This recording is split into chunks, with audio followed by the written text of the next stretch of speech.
And it's not always getting the attention it deserves in Washington and even some other capitals. We've got the DPRK, we've got China, we've got Russia, we have some modernization in the US, I think you know. So, but the key, it seems to me, and I suspect to the panelists as well, is we need to look at the underlying political, historical, and potentially military differences that undergird and underlie what's going on the nuclear side. And that suggests the need for nothing short of comprehensive approaches, starting with steps to reconcile. So I would personally like to rename the panel In Search of Reconciliation in Northeast Asia, which I think we are in search of. With no further ado, we've got three panelists who actually know something about the countries they work in, as opposed to the American panel. And let's start with Seiji Endo. I thank the Japanese Pugwash and the Pugwash headquarters for giving me this opportunity. I'm currently the Dean of the faculty below Seikei University, from which the current Prime Minister of Japan graduated. Recently, his government changed an important interpretation of the Japanese constitution so that Japan can resort to the right of collective self-defense. Majority of the scholars of the constitution will say that this new interpretation is unconstitutional. And some of the public say that education at my university, my faculty, was not good enough. But you may come to understand that I'm very critical of many of the policies of the current government. And our education itself was not, and is not, bad at all. Now I'm starting with, I'll start my own presentation now. The title of the panel is itself very telling. In search of peaceful coexistence in Northeast Asia. The aim is peaceful coexistence. It's not a very high aim. It's very, it's very low. The countries in this region have coexisted for more than 60 years after the armistice of the Korean War in 1953. And most of the countries concerned have benefited from the existing regional order, except for maybe North Korea. But the basic conditions of peaceful conditions have never been securely spelled out. And in that sense, peace has only been secured as it is. And the lack of the fight, sure it is, but we surely do not know how the peace was kept. Although there may not be any sense of imminent war, the sense of stability does not exist either. It's quite unfortunate. I argue that the reason for the lack of the sense of stability comes from the lack of mutual trust.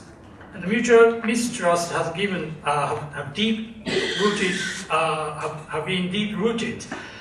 in the existing political landscape of East Asia. It is far from easy to solve the problem of mistrust, but I would say that without conscious measures to build confidence in each other, East Asia might have to face with a long-term instability and turbulence. Basic context of this instability is, I think, a profound transformation in the regional balance of power, first and foremost caused by the rise of China. It is what the scholars of international relations call power transition. The past power transitions have sometimes resulted in a major war, and it seems to me that the existing political architecture in East Asia may not be robust enough to sustain the shaky peace in the coming years. Among the great variety of factors that require close attention, I would like to focus on the mutual trust, or the lack of mutual trust among the peoples of the East Asia. And my attention on the trust makes me talk about the history of it, and the usage of the history maybe, in the regional countries. Thus, in order to build a better regional order, I think we have to go back to the history. My presentation will first touch upon the power transition. Then I'll give you some data on the mutual mistrust or lack of trust. Then I come to the, I'll have to probably jump into the conclusion about how to make some kind of mutual trust. First, power transition. The power transition theory tells us that contrary to the ordinary balance of power theory, that the international order is stable when there is a prominent hegemonic power. And that it becomes unstable when another power is rising rapidly to catch up with the existing primacy. It becomes particularly unstable when the rising power is unsatisfied with the existing international order and would like to change it. I do not say that the power transition theory is definitely correct and that the prophecy of the theory is coming in this region. But most of the elite diplomats and the specialists on the international relations in Japan, in the United States, tend to look at the realities of our area, the world, through the lens of power transition theory. For example, China is now trying to build new Silk roads between China and Europe, and it has established a new international bank called Asian Infrastructure and Investment Bank, or AIIB, to support the new Silk Road project. These actions appear to reflect the dissatisfaction of China with the existing international order centered around and created by the United States. And the US and Japan made a renewed effort to strike a basic agreement on the Trans-Pacific Partnership, or TPP. And the United States Prime Minister Barack Obama said, we are the makers of the rules of the region. So now it is becoming a little bit difficult to manage the situation. Who are the makers of the rules is at issue. And leaders of the United States and the elites of the United States think that the United States should be the maker of the rules, and China should not challenge the existing international order. Also, here there are some verbal fighting. For example, how to call this area. China would like to call it East Asia or Asia, in order to make it that Asia for the Asians or by the Asians, which means the United States is an extra-regional country. The United States, on the other hand, or Japan, would like to call it Asia Pacific, including, of course, the United States.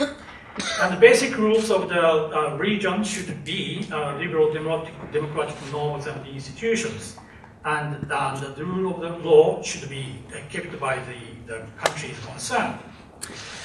So, on the other hand, China has successfully grown into an economic giant under the American hegemony in the region. But as its power becomes bigger, it has expanded its military might, and now China is making an energetic effort to create a blue-water navy. This is making the United States and other nations in the region very nervous. So this is a basic current which gives you the idea, which is this is the basic context of the mistrust of the nations is prevailing in this region.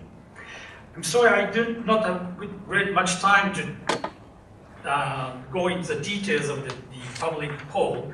I'd like you to go into the site of Genron NPO in Japan. They are collecting good data on the public opinions from China, from North Korea, United States, and Japan, of course. The light blue line here is showing that among Japanese who has good or relatively good impression, bad or relatively bad impressions about China, it's been rising and it's being kept at an altitude. there may be some signs of going down, but it's been high. And on the other hand, the navy line from the bottom is the ratio of the public who have good or relatively good impression of China. And light brown and red represent the ratio of Chinese opinions about Japan. Of course, the higher one is a bad impression, and the lower one is a good impression. Column from the top shows the Japanese opinion China should take the strong leadership. And red shows that very desirable, it's very minimal. And of course, the expectation about the United States is very high. And black shows a very undesirable, and Japanese people think that China should not take the strong leadership in world affairs. Similarly, this is a question answer to the question of which is an important bilateral relationship for. Top one is for South Koreans, and the lower one is for Chinese. And here, you see, for Chinese opinion, the relationship between China and Japan, very important and somewhat important, is less than 50, and not important at all, shows 15%. It's a pity that the data shows that most of the people in East Asia think that mutual relationships are first important, and present relationship of mutual mistrust undesirable. But when we go into the reason of mistrust for the South Korea and the Chinese, we can detect that the past history matters more than the current relations. Or to put it precisely, the attitude of the Japanese government about the past matters much more than the current economic or political relationship itself.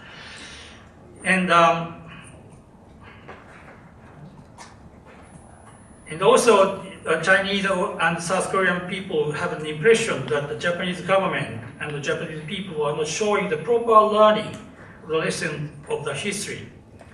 One more notable thing about the significant number of South Koreans and Chinese shows a fear or concern about Japanese military power. I'm sorry, I do not have a proper graphs to show you, but about let's see, 58 South Koreans feeling military threat from Japan. My point here is that despite the fact that Japan has never really used its military power in the post-World War II era, people around Japan still do not trust in the Japanese posture, Japanese foreign relations, and the Japanese basic outlook. So here, I think there's a good reason for mistrust about Japan by the people around Japan. 3 minutes, okay. All right, I have to go to the, so sorry. Let's see. So we really have to tackle the problem of mistrust. Economic interdependence and economic relations have not solved the question of mistrust. We have to take the problem of mistrust out there and tackle the problem as it is. And we certainly need a good measure to build confidence with each other. First thing I think Japanese people can and should do is to do the proper education and show the clear apology to the people around Japan. The other thing I think Japanese people and the Japanese government can do is to make it clear that we have kept the military posture strictly for defense, or it's called senshiboe in Japanese. It's meant to be the Japanese military equipment, military power exists only exclusively for defense-oriented policy. this policy has been kept in the post-war era, but it's not very well sold to other countries. And the Japanese government, unfortunately, is not selling in a good way. There are a variety of reasons, and conservative people do not like this exclusively defense-oriented policy. But this can be this has been a unilateral action to assure the security of the country around Japan. And this should be the building block of for the creating confidence. And so far, Japan has never asked for the reciprocal security assurance from other countries. But unilateral action could invite the reciprocal assurance, and that kind of confidence-building measure is needed in this area. And also, I'm going to finish soon.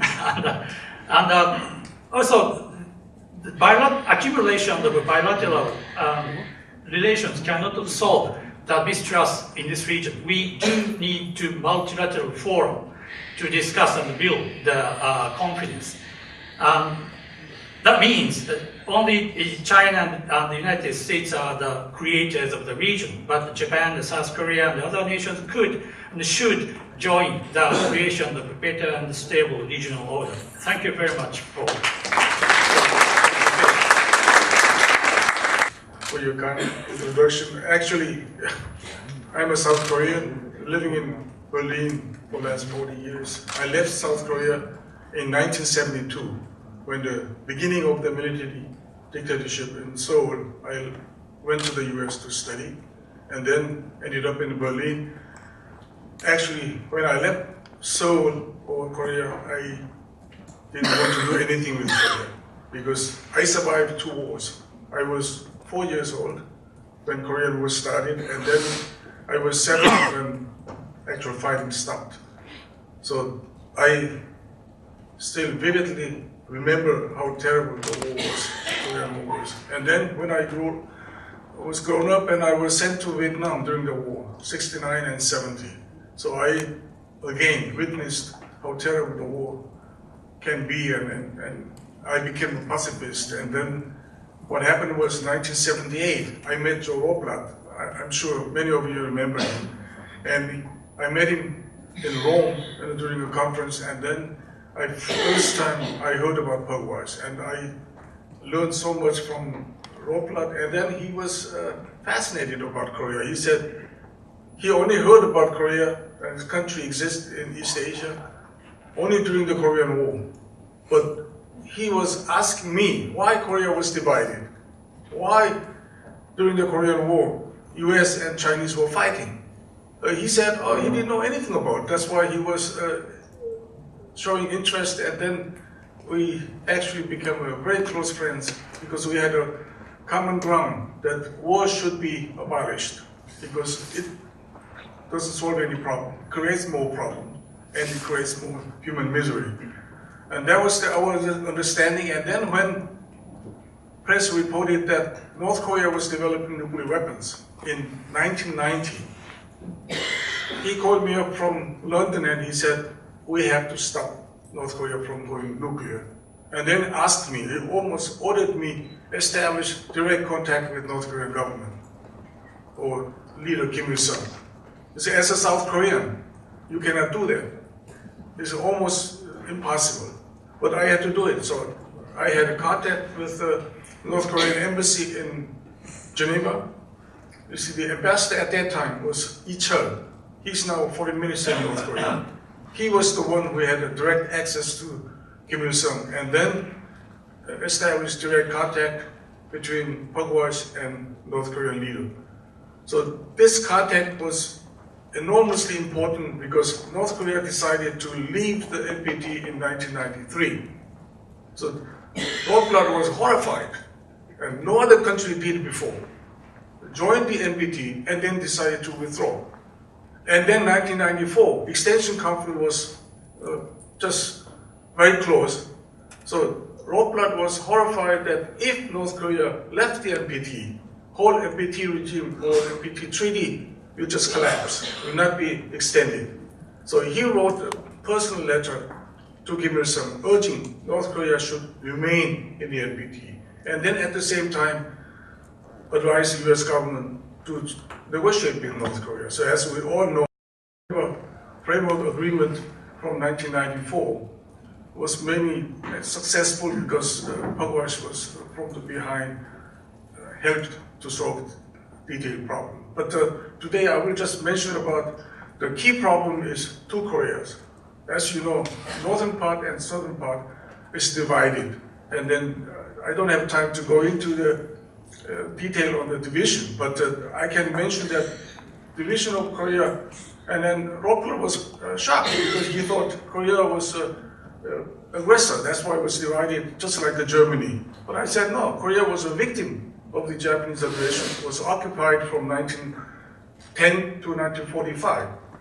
But it was an accident of history because US President Roosevelt died in April 1945, just before the Second World War was ending. And then Harry S. Truman, Vice President, took over, became President. But the biggest mistake, I believe, was that he asked Soviet leader Joseph Stalin to join in war against Japan. That was in July 1945. And that was the beginning of actually Korean division and tragedy, because Hitler Germany was defeated in May 1945, and then Stalin was very happy to fight against Japan with the US. And I think Truman was already informed about the successful production of nuclear weapons. That's why perhaps without Soviet intervention, the war would have been ending. Then perhaps Korea would have never been divided. But as a result of the Potsdam Conference, Soviet troops moved into northern part of Korea before the even US entered South Korea, southern part of Korea. So as a result, Soviet Union created a satellite state in northern part of Korea, and the southern part in the pro-Western South Korea. So that was the tragic division. And then US and Soviet troops left Korea in 1949 because two states, Korean satellite states, established in 1948. So they left in 49. And as a result, because Koreans could not accept the fact that there were two Koreas, so North Korea invaded South Korea to solve the problem of division with military means. And we all know what happened. But the problem was the UN Security Council resolution condemned North Korean invasion to South Korea on June 25th of 1950. So resolution was demanding that North Korea should pull out, go back to northern part, and then actually restore status quo. And then only first UN actually military action took place. That means United Nations Security Council resolution demands that UN forces should intervene and help South Korea to survive. So they did. US troops and then 20 countries helped to rescue South Korea. So they landed in Seoul, in Incheon, and stopped the invasion of North Korea within 3 months. The Korean War should have been stopped there, restoring the as the Security Council demanded. Status quo should be restored, and within 3 months, whole work was done. But South Korean President Lee Seung-man and then also U.S. Supreme Commander MacArthur saw the opportunity of the chance that we can pull back all the communists. China was under communist regime in 1949, and then North Korea was invading South Korea, so the whole Korean peninsula was about to be under communist regime or communist rules. That's why the US decided to pull back the communist expansion on the Korean peninsula, because they thought not only Korea, but Japan will be the next. 1949, because two states, General MacArthur thought, because of the Chinese, almost 1 million Chinese were helping North Koreans to survive. And President Truman authorized to use 8 nuclear bombs against North Korea. So I would have been gone, actually, if they used nuclear bombs during the Korean War. But MacArthur realized that already North Korea was almost flattened. There was no more target available to use the nuclear weapons. About 8 pieces were allowed to use against North Korea. So MacArthur was willing to use nuclear weapons against northern China because Chinese were pouring in, and North Koreans were not defeated. But luckily, President Truman decided to fire MacArthur and then at least sign the truce agreement. That's why, luckily, nuclear weapons never used in North Korea or in Korea. But the mentality of North Korean leaders formed influence at that time, because without nuclear weapons, you are dead. So North Korean leader asked Soviet Union first, give us nuclear bombs during the Korean War. But Soviet leader, even Stalin, refused. And then 1964, when China also produced nuclear bombs and become a nuclear state, asked, help us, nuclear bombs. We need it because Americans have nuclear bombs, they are threatening us. But China refused. That was the beginning of their own nuclear programs, and then we know how far they have reached. But the main purpose of North Korean intention to obtain nuclear capability is 2 things. First, they want to be accepted as a sovereign state by the US and Japan. Only 2 countries in the world are still refusing to accept North Korea as a sovereign state. You see, until 1991, none of the Korean states were members of the United Nations.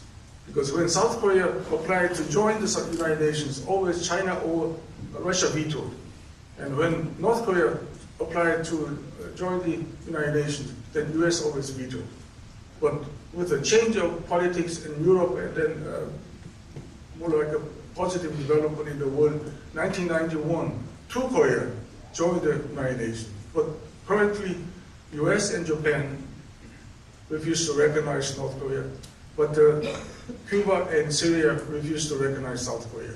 So that's the situation at the moment. But the real problem is unfinished Korea. 2 Koreas has to recognize each other and then try to coexist together without resorting to force in order to solve the problem of division. And they claim to be only 1 Korea should be on the Korean Peninsula. And South Koreans believe that North Koreans are illegally occupying their territory because South Korean constitution defines all peninsula is Korean territory. So it's almost impossible to recognize each other because of the political constellation in 2 Korea. So I think international community or all others who are interested in having maybe a peaceful solution of the nuclear issues and all the threat being posed by North Korea, we have to work on both Koreas. Without even citing to South Korea or citing to North Korea, persuade 2 Koreas, accept the reality. There more than 60 years, two Koreas exist.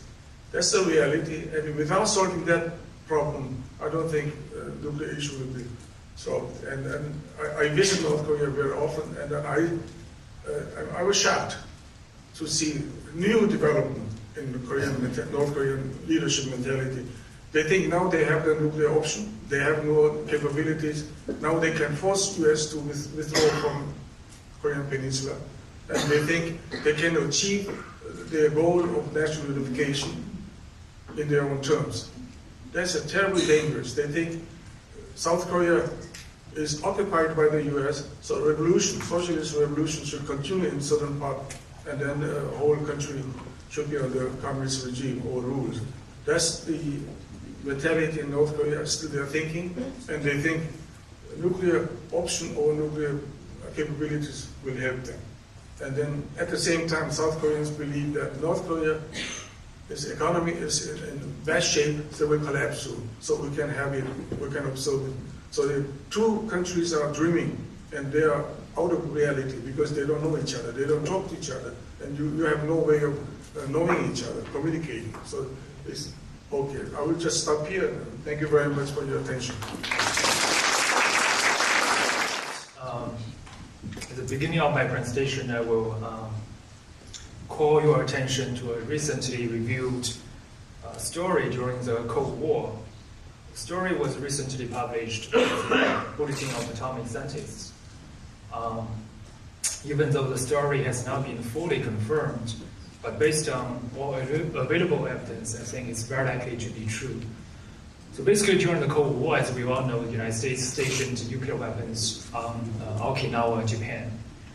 And this particular accident happened on October the 28th, 1962, at the very height of the Cuban Missile Crisis. So on that day, the commanding officer at the Missile Operations Center on Okinawa mistakenly issued real launch codes to its missile operators on that military base. And as a result, the missile launch operators were ordered to launch a total of 32 nuclear missiles. And each missile carried a nuclear warhead of a yield of 1.1 megaton, which is 7 times more powerful than a bomb dropped here in Nagasaki. And according to this launch order, these 32 nuclear missiles would have struck not only Russian targets, but also Chinese targets, and possibly even including North Korean and Vietnamese targets as well. Disaster was only avoided because some of the missile launch officers suspected about the correctness of the launch order and did not carry out the strike immediately. Later, the mistaken launch order was revoked. In other words, until today, Russia, China, and possibly other Northeast Asian countries did not even know that they were almost struck by 32 high-yield nuclear weapons because of a simple mistake made by a US missile commanding officer. Even though this story has not been fully confirmed, there are multiple other accidents that have been confirmed and that they are of the same nature. And the lesson is, I think, sometimes we have not done our utmost to work on reduction of nuclear dangers because we simply have not realized how close we have been to nuclear catastrophe. With that said, unfortunately, nuclear relationship in Northeast Asia is not becoming more stable, and the dangers associated with it might be actually growing. For instance, the DPRK's nuclear capability is rapidly improving, which I will discuss later. But even nuclear relationships between the major powers in the region, such as US, Russia, and China, are not becoming more stable. Major players in the region have embraced very deep mistrust towards each other, and such mistrust leads them to see everything through the lens of zero-sum games and to embrace worst-case speculation about each other's intentions. And as a result, any new development, such as that of missile defense and advanced conventional precision strike weapons, is suspected as deliberate efforts to undermine the other's nuclear deterrent. This has made it extremely difficult to conduct nuclear arms control and disarmament. What can be done to help mitigate and reduce such political mistrust and to reduce nuclear dangers? One thing that I think we have not done a good job about, but should give it more importance, is for us to focus more on resolving different perceptions about outstanding operational level issues. Here, I would like to offer 2 examples. First example is about the deployment of THAAD missile defense system in South Korea. THAAD is short for Terminal High Altitude Area Defense, which is a missile defense system developed by the United States. And the US wants to deploy THAAD system in South Korea to counter DPRK nuclear threat, nuclear missile threat. But that can also affect China. For example, the X-band radar ANTPY-2 of this system may be capable of monitoring Chinese missile tests in northeastern part of China, offering the US an opportunity to collect intelligence on technical capabilities of Chinese missiles. Furthermore, China recently deployed submarine-launched ballistic missiles, and if these missiles are launched from the Yellow Sea, they might be detected and traced by this radar in South Korea. And if this tracking data is transferred to other US missile defense systems, it can increase their overall capability to intercept Chinese missiles. With that said, the important thing here is, however, to understand how much this planned deployment is aimed at countering DPRK threat, and how much it is aimed at China. The basic fact here is the THAAD system can affect China, but it is also useful for countering DPRK threat. Many Chinese media reporters, including some Chinese policy experts, have failed to understand the technical nature of the problem. And they have argued that the THAAD deployment is totally incapable of countering DPRK threat, but very capable of countering Chinese missiles. Therefore, the political intention, as they argued, must be to contain China. Such opinion is so widely heard in China that I'm afraid it will have some impact on the thinking of Chinese decision makers on this matter. So this is an operational level issue with a significant technical component. So why can't scientists and technical experts conduct thorough analysis and provide decision makers with unbiased insight? Or even better, why cannot US and Chinese scientists work together and find out how much this deployment might affect DPRK and Chinese missiles? In fact, I think the governments should sponsor such joint research to remove unnecessary misunderstandings and to reduce mistrust. The second example I will give is about the controversy over Japan's plutonium stockpile. China has long been very concerned about Japan's status of so-called nuclear threshold country. Many Chinese, including some experts, believe that Japan wants to build a virtual nuclear weapons capability under the cover of civilian nuclear energy program. I think there are primarily two reasons for this Chinese concern. One is the often heard statements made by conservative Japanese officials about the need for and the capability of Japan to build nuclear weapons. And the second, which and also I think is the more important reason, is the fact that Japan already possesses a large stockpile of plutonium, which could be used for building nuclear weapons. But the key indicator here that can tell about Japan's intentions is how did Japan end up with such a large stockpile of plutonium? Is this a result of intentional policy, or did it happen by accident? My colleague and also my boss, James Acton, recently did analysis of the historical, technical, and bureaucratic details of Japan's nuclear energy program. And the analysis shows that it is primarily because of technical difficulties and bureaucratic dysfunction that Japan failed to achieve its zero surplus plutonium policy. And it is not a result of deliberate effort to accumulate plutonium. Given that Japan's nuclear weapons potential has become an increasingly important issue between China and Japan, and has seriously affected their mutual threat perception, it is urgently important that direct exchanges between the scientific and policy communities from the two countries should take place. And I think scientific and policy communities like us can and should make a meaningful contribution.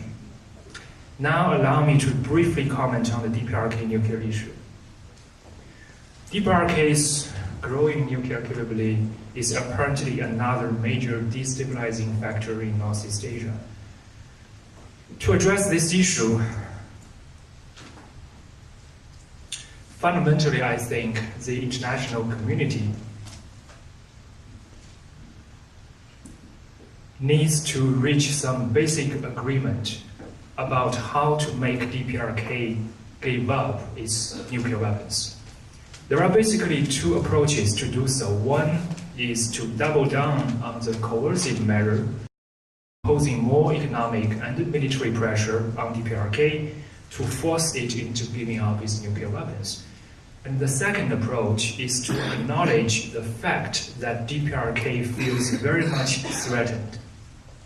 And we should try to reduce DPRK's threat perception by encouraging and facilitating its efforts to develop and liberalize its economy and to transform itself from an outlier state to a normal member of the international community.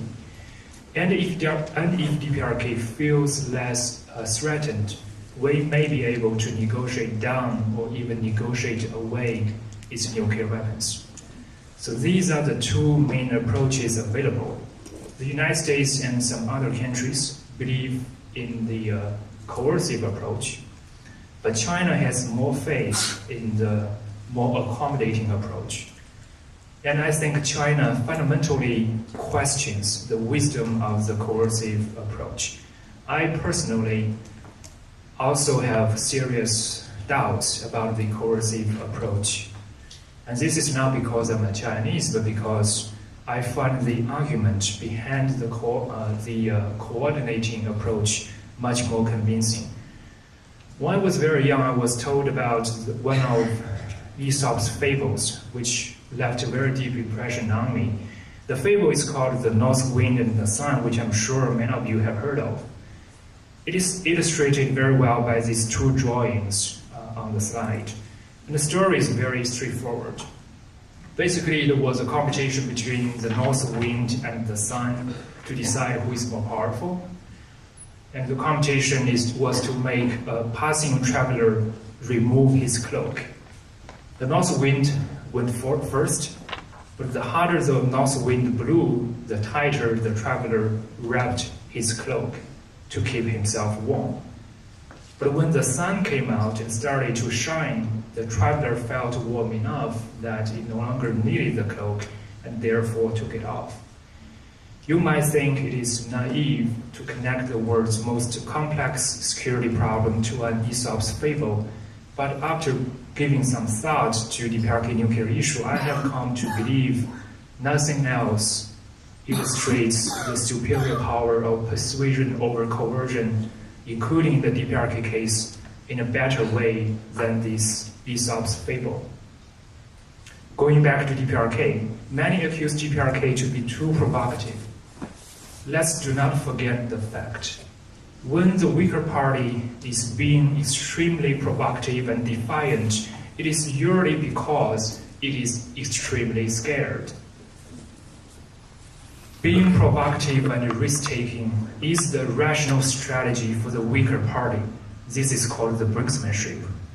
This is easier for Chinese to understand than for some of our Western colleagues here, because they have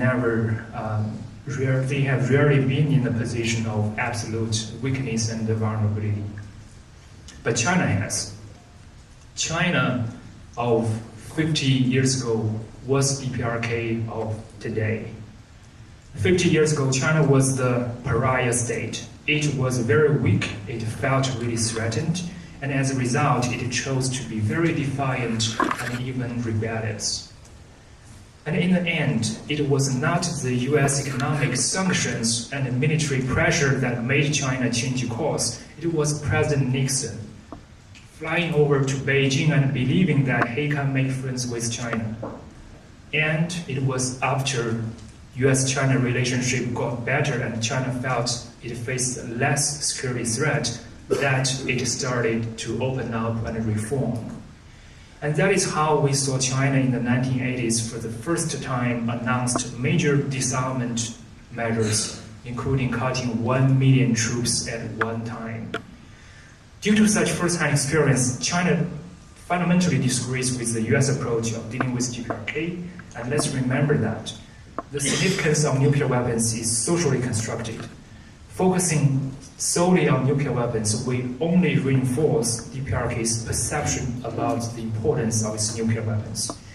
Our long-standing reluctance to engage with DPRK and our focus on coercive measures has already resulted in the DPRK's firm belief in the importance of nuclear weapons. The situation has come to be that in the near term it is unrealistic to expect DPRK to give up its nuclear weapons immediately. Therefore, we may have to opt for more practical goals, which is to freeze DPRK nuclear development and to make sure there is no onward proliferation by DPRK to other countries or non-state actors. It's just like Iran nuclear talks. By refusing to make any concessions for many years, we only left Iran to grow its nuclear capability and become increasingly less willing to give up what it had already achieved. In the end, we ended up accepting less satisfactory agreement provisions than what was once very much within our reach. And the things on the ground are changing too with regarding to DPRK.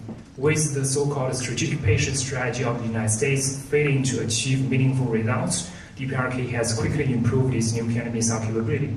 Our hope that more economic pressure will break DPRK's will and make it compromise is also falling apart. With Kim Jong-un taking increasing reformative economic measures, DPRK's economy is actually on a better footing than it has ever been in many years, despite all the sanctions. It has achieved modest but continuous growth for a few years. Some South Korean think tank even estimates that North Korean economy will maintain an annual growth rate of 7% for the next several years. Even though this might be exaggerated, the basic fact is that there is no sign at all that North Korean economy is collapsing or any additional sanctions can make it give up its nuclear weapons. So let me conclude by looking forward about DPRK nuclear future. I think we may have to set our goal as to freeze rather than to immediately eliminate DPRK nuclear weapons. On the DPRK side, although it has vehemently rejected immediate disarmament, it has not completely dismissed the possibility of freezing its nuclear development.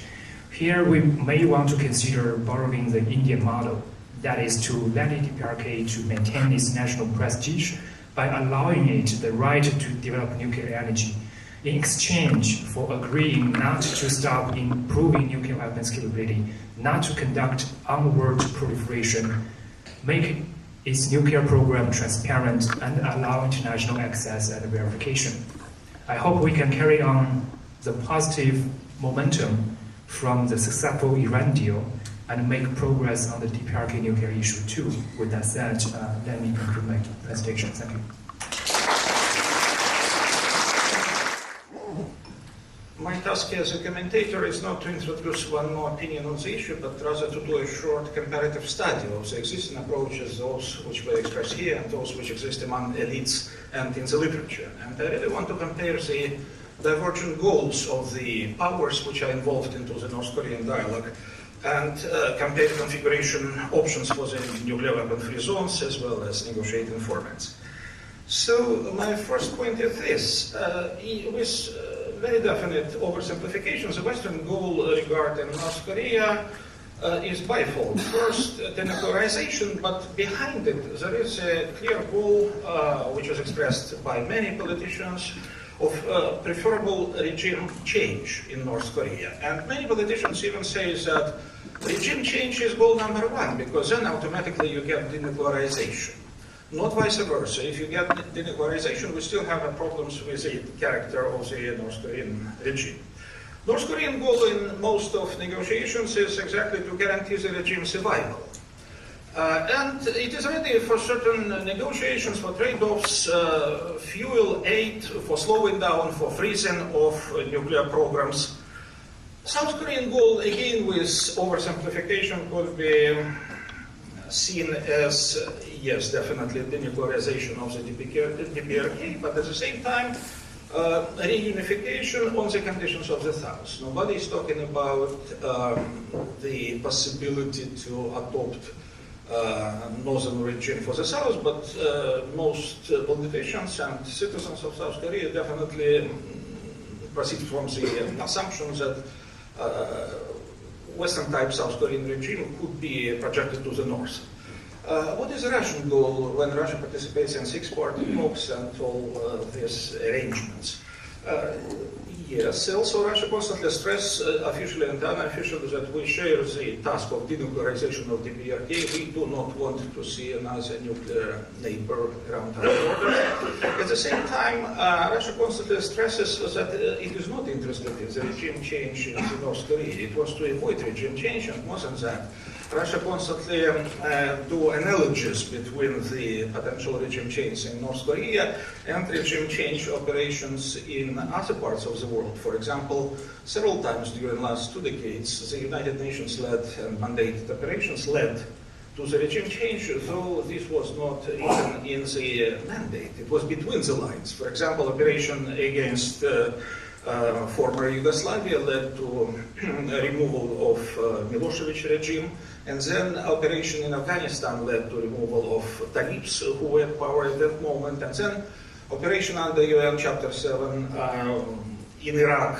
led to removal of the regime of Saddam Hussein, and then Libya, that Muammar Gaddafi removed regime. It becomes a tendency. Countries, not only like North Korea, but as well like Russia, they see certain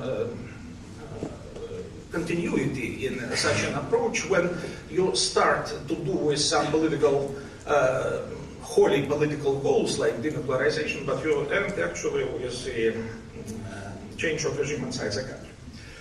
Nuclear weapon-free zone options which exist in the literature and which we discussed during working groups here at the conference, they are many, and there are configurations which are suggested by different groups, institutes.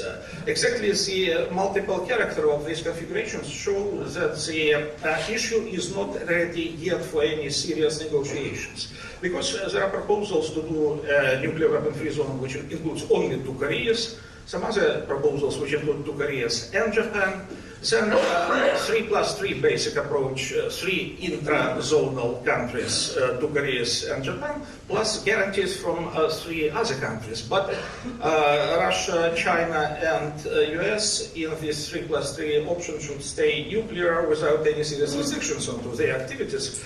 But there is also a proposal on so-called concentric circles emanating from the Panmunjom zone, from the border, 1,000 kilometers, or some other proposals speak about 2,000 kilometers radius circle.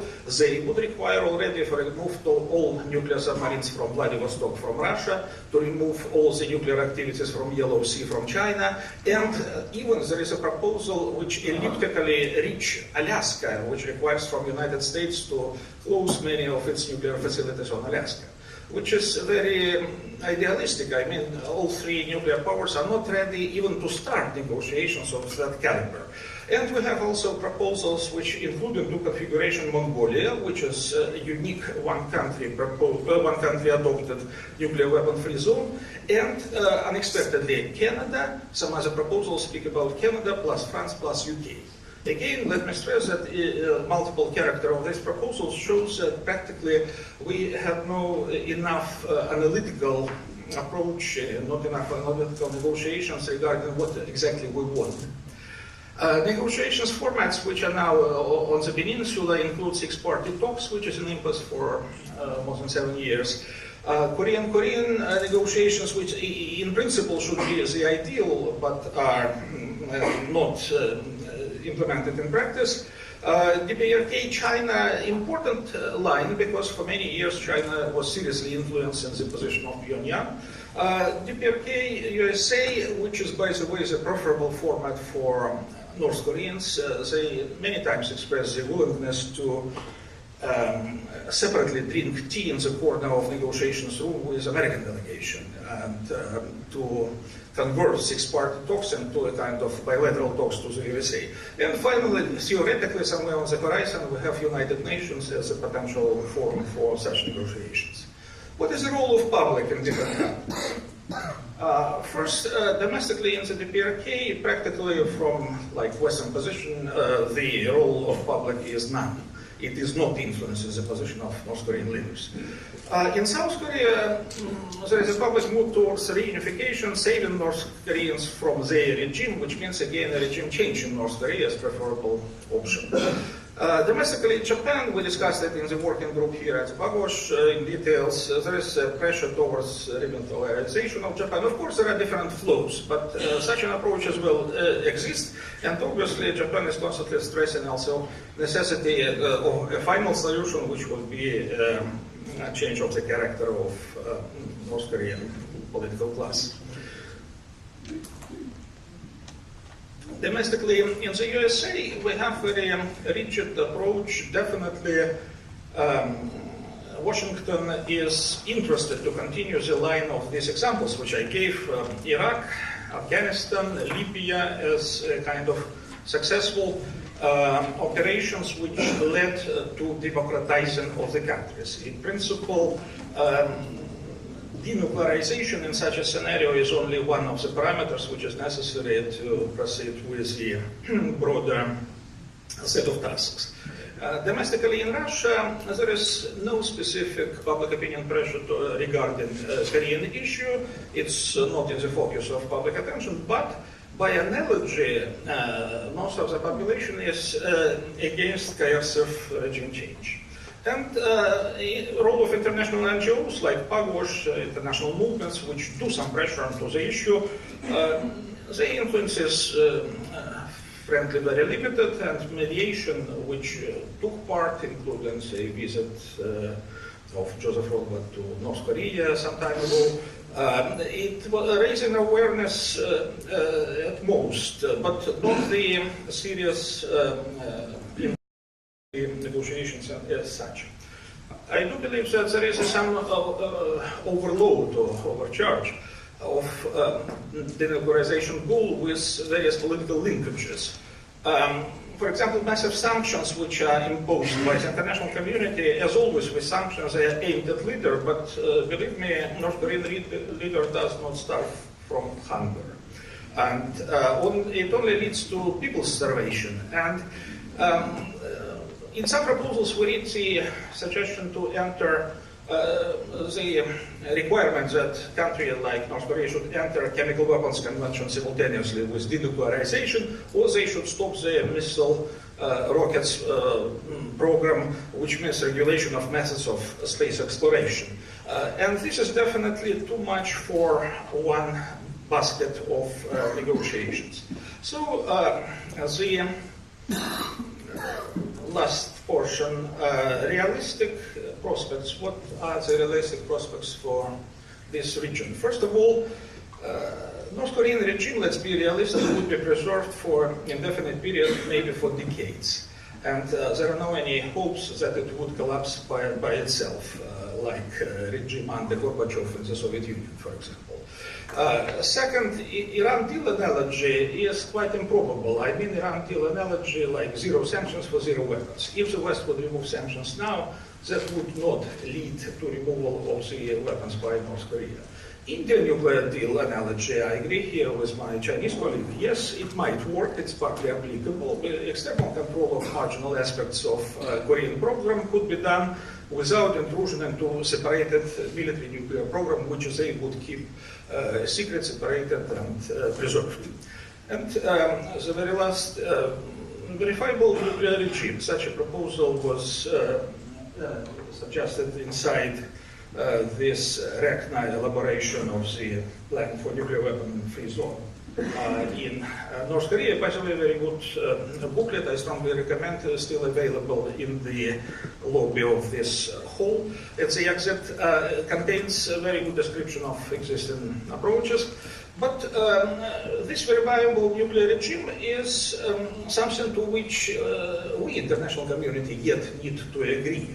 Because it contains internal presumptions that we should tolerate the nuclear weapons in the hands of North Koreans, but we simply should do some marginal steps around it to slow it down, to freeze it maybe, and we need to do a slow diffuse of sanctions and of diplomatic isolation, and the political solution which would lead to the title of our session today, and the title, let me remind you, is peaceful coexistence.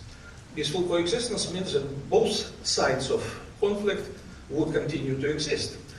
So the political way is involvement of the PRK into international family of nations, influencing it from within as a main instrument for stabilization. And then probably we would assure that slowly, very slowly, under the regime of peaceful coexistence, the nuclear issue of the Korean Peninsula would be resolved. Thanks.